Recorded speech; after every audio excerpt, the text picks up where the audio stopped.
Welcome to Salcedo Paranormal. It is Tuesday, October 18th, 2022, and tonight I'll be sharing true paranormal stories from the web. As always, you can find all the episodes, along with links to social media, ways to donate, and ways to contact me at the podcast page, which is salcedoparanormal.podbean.com. That's SALSIDO paranormal.podbean.com.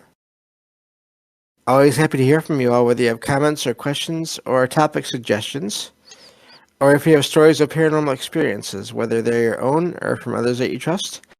Happy to either read those or have you join me on the show to talk about them. And so tonight I have 4 stories to share, and that'll be it for the night. So let me get started here. I've already gone over the plans for the week. Also, one other thing, I think I mentioned this yesterday, but I can't remember, so I'm just going to say it again. It looks like we will be covering, we figured out which event we'll be covering from the comics tomorrow with Derek. And so the voting is over. And that should be fun. So I will leave that as a surprise for those of you who don't know what I'm talking about, and we'll go from there. So I think that's it. I will get started on these stories here. All right. This first one says, so when I was about 10, my grandma and I visited her family home. Now this house had been known to be haunted, such as a rocking chair at the top of the stairs that belonged to my grandma's aunt, and it rocks even though there are no fans or AC. Knowing this, I didn't want to be there, but I had to stay because I was 10 with no money. I don't know what that has to do with anything, but okay. So this house is 2 stories and used to be beautiful, but now it's run down. We had spent the night there because my grandma felt at home, and I didn't want to ruin that. So we ended up staying downstairs on the 2 dusty couches that are left from the kitchen that had an island. On the way near the island was a mirror. So we went to bed, and in the middle of the night, I woke up to a slight tugging on my feet. I looked down to see that my blanket was completely on the floor. After that, I got up and looked in the mirror, not to just see my reflection, but also an older man with an eerie smile. So a few years later, at a family gathering, I shared this story, and my older cousin also said that same man did the same thing to her. So now my family doesn't take the younger children to the house because they're all scared of the man in the mirror.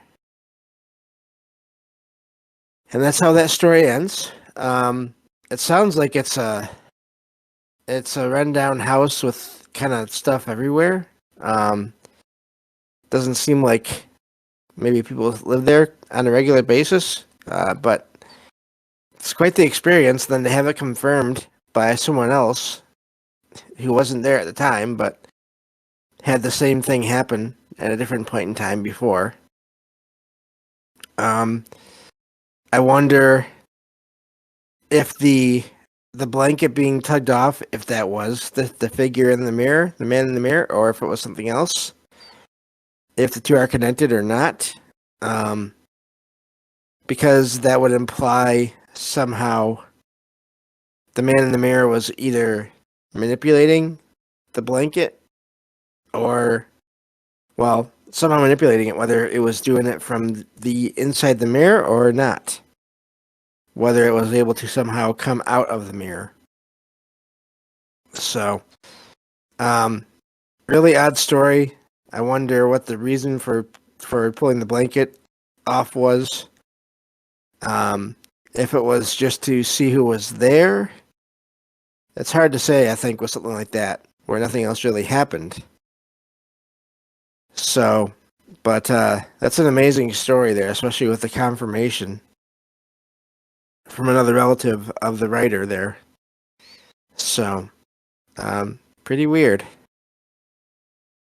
And it always seems to come back to mirrors.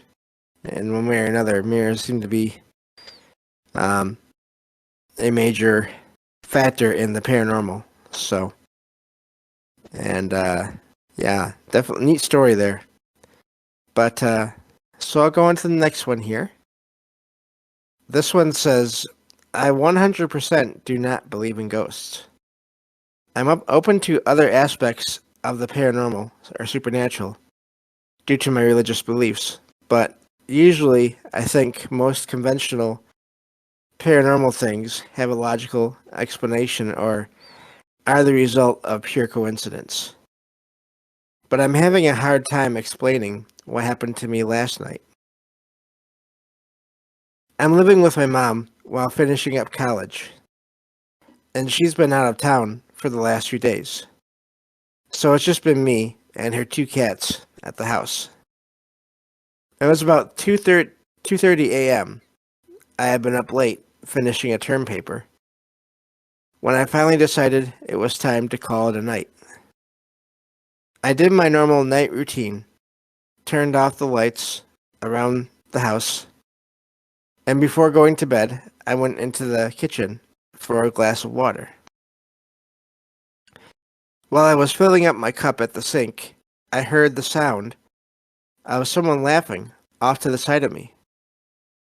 It sounded like it was only a few feet away, and it was so distinct and clear that I know I wasn't just imagining it. And it sounded exactly like my mom. I would have assumed it was her if she hadn't been gone, because it sounded like she was literally in the room with me. My blood ran cold, and when I turned around, of course, there was nobody there. I might pass this off as being tired and hearing things, but I was still fully alert and not yet sleepy at all. After I heard the laugh, I just got a heavy feeling of dread in my stomach, like there was this bad energy all around me. So I flipped the lights back on, and went into my bedroom, where the cats were, and tried to rationalize the experience, though I couldn't. Nothing else unusual happened, but I couldn't sleep because I was so unsettled by what I'd heard, and the fact that I had no logical explanation for it. I've had a few weird experiences in this house, but was always able to chalk it up to coincidence or my imagination. But this one was so real and impossible to ignore or explain away. So that's where that one ends. I hadn't seen the part in there about the negative energy. So that's not good if that's the case. Although, hopefully it was just passing through. I've had that before in my own place. Where you just get this really weird, not so great feeling and then it just passes. There's also the possibility that the voice was her mom from some other point in time, just somehow cutting through. Maybe because of there being that excess energy there. It's hard to say. But yeah, voices are something. I heard last week, last Wednesday or Thursday evening, I think it was Thursday. I heard a voice, a woman's voice, excuse me, right next to me, basically right it's actually was like right from where my TV and gaming console are at. Just right there. And but it was so fast that I didn't really make out any words. So I don't know what that was. But yeah, so voices are odd that way. So um so yeah, I guess I've already gone over my other experiences before that has to do with voices, I believe. So I'll just leave that there. But yeah, so I guess I'll move on to the next story here, and we'll go from there. So let me see here. This one is a shorter one. This says, I stayed at this B&B that was a farmhouse. I was dreaming about some random witch I had heard about that was a local story in the area, and then suddenly woke up. It was about 2 a.m. when there was knocking at the bedroom door. We had the section to ourselves, so I knew no one was there. The bedroom doorknob started to turn, and the door opened gently. We had locked the door before we went to bed. There was no one there. Couldn't sleep after that and had all the lights on. So that is odd. I wonder if there's a connection to the dream there, to the door opening. I wonder how much of that story that the writer heard from locals, how much of that, if any of that, was accurate. It's hard to tell because of just different cultures having this negative point of view or outlook on the whole idea of what witches are. Um, so it's hard to say. But the door opening after it had been locked, the knocking and then the opening, um, that is that's classic ghost and or poltergeist activity right there. Um, so I'm guessing nothing else happened though that night, which is good. Um, maybe it was just someone that wanted to say hello. I wonder if, for all we know, there was someone standing in that doorway and talking, and then the writer and their husband, I think it was. Either way, the people that were in that room couldn't even hear or see anything except the door opening like that. So it always makes me wonder with those kind of things, what's causing it. And then is there really someone there, and is it just a matter of we only can sense or perceive so much, and they can only do so much. So, but yeah, neat story. And that's one thing I wouldn't mind doing if I ever had the money, is to go and just spend nights at all these different places around the country that are said to be haunted and see what happens. So, but yeah, that would be fun. I would do that. So I have one more story here. I know all the stories are kind of short tonight, but um, that's actually better for me this time. So, let's see here. This last one is amazing, and you'll see why in a minute here. This one says, so for context, the town I used to live in has frequently been referred to as the most haunted town in Australia. And I used to work in a bar on the town's main street, with parts of the building being over 100 years old. This bar, according to the stories, had 3 ghosts that lived in it, mostly in the old upstairs area that was no longer used as a public space, and just as storage. This bar, according to the oh wait, and I'm just gonna read that over again. Let's not do that. It says none of these ghosts were at all malicious, but staff staying back late to close, such as myself, would frequently have sightings and encounters. That being said, the only time I was ever remotely unsettled by an encounter was with that of a young boy who, according to the stories, had died in a fire. In this upstairs storage area, that's hard to say, was an old photograph of this boy. And to put it simply, he moves in the photo. Now, he never moves while someone is watching, but you would look at the photo, look away for a second, and when you look back, the boy would be in a completely different position.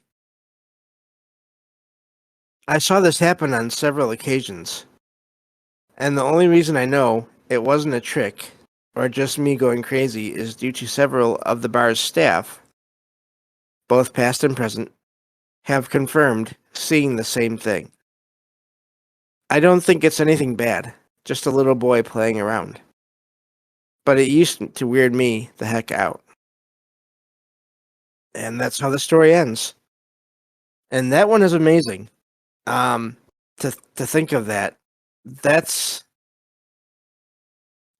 a physical object that is being manipulated so that the image changes. That's just, I really wonder about that, how that works. I had one experience with that, although it wasn't nearly as benign or as friendly as that one seems to be. And I think I've told this before, but I'll just share it again real quick. I had back when I was a kid, several of my cousins and I went upstairs to explore the second level story of my grandparents' house. And it was never really off limits. No one ever really stayed up there or went up there. And so we were checking out this one room, and there was a desk there. And so we went through, being kids, excuse me, being kids, we just went through the drawers, didn't think anything of it. And in one of the drawers, we found a picture of some people that we didn't recognize. And there was an older man in the picture. And as we were all watching, holding this picture, the man turned his head in the picture, and his eyes turned red, and he smiled. I don't know if it was evil or not, because we were just too frightened just by that thing happening to really wait around to find out what was going on there. We all just dropped that thing back in that drawer and got out of there real fast. But this picture of this boy, it seems like a different thing. There doesn't seem to be anything even remotely bad about it necessarily. So,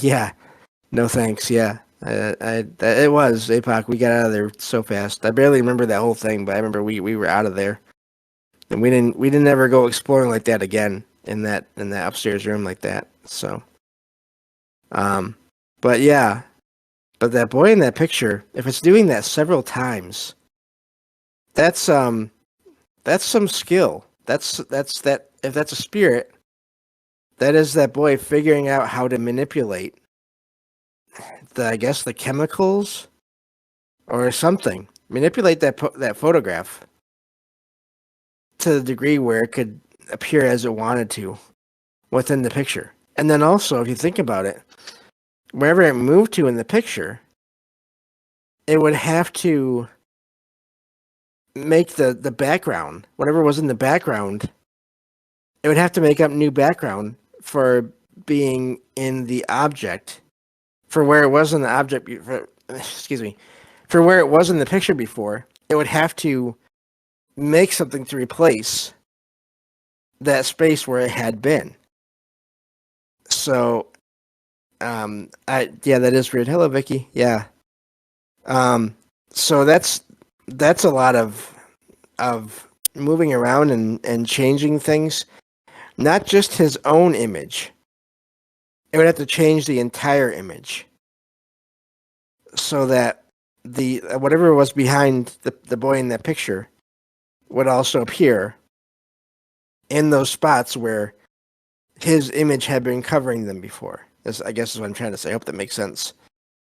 So that's an amazing story right there. And